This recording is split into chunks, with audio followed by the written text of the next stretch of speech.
তা আমি সর্বপ্রথমে ইস্কন প্রধান কার্যালয় শ্রী মায়াপুর চন্দ্রোদয় মন্দির ইস্কন নামহট্ট পক্ষ থেকে সকলকে অসংখ্য ধন্যবাদ জ্ঞাপন করছি। তো নামহট্ট সাংগঠনিক প্রচার বিষয়ক আলোচনা শ্রবণের প্রারম্ভে আমি আমার পরমারাধ্য গুরু পাদপদ্ম শিল জয়পতাকা স্বামী গুরু মহারাজ, যিনি ইস্কন প্রতিষ্ঠাতা আচার্য কৃষ্ণকৃপা শ্রীমতী শিল প্রভুপাদের অন্যতম কৃপাধন্য শিষ্য এবং নামহট্টের বিশ্ব প্রচারক মন্ত্রী, ইস্কনের অন্যতম দীক্ষাগুরু, ইস্কনের অন্যতম গভর্নিং বডি কমিশনার জিবিসি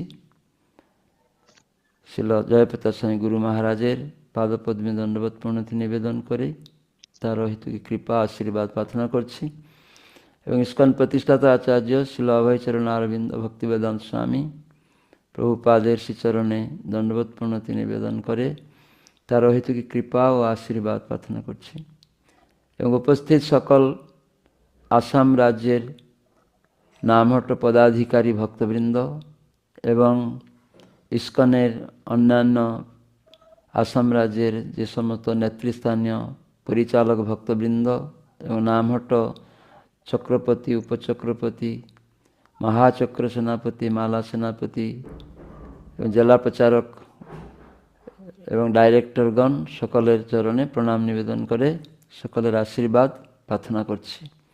হরে কৃষ্ণ। তো আমি চেষ্টা করব বাংলাতে বলার জন্য। তো আমরা এত পর্যন্ত পূজ্যপাদ গৌরাঙ্গ প্রেম স্বামী মহারাজ, যিনি ইস্কন নামহট্টের রিজনাল ডাইরেক্টর, যার নেতৃত্বে এই নামহট্ট প্রচার হচ্ছে এবং যিনি ইস্কনের অন্যতম দীক্ষাগুরু, আপনারা সবাই ওনাকে ভালো করে জানেন।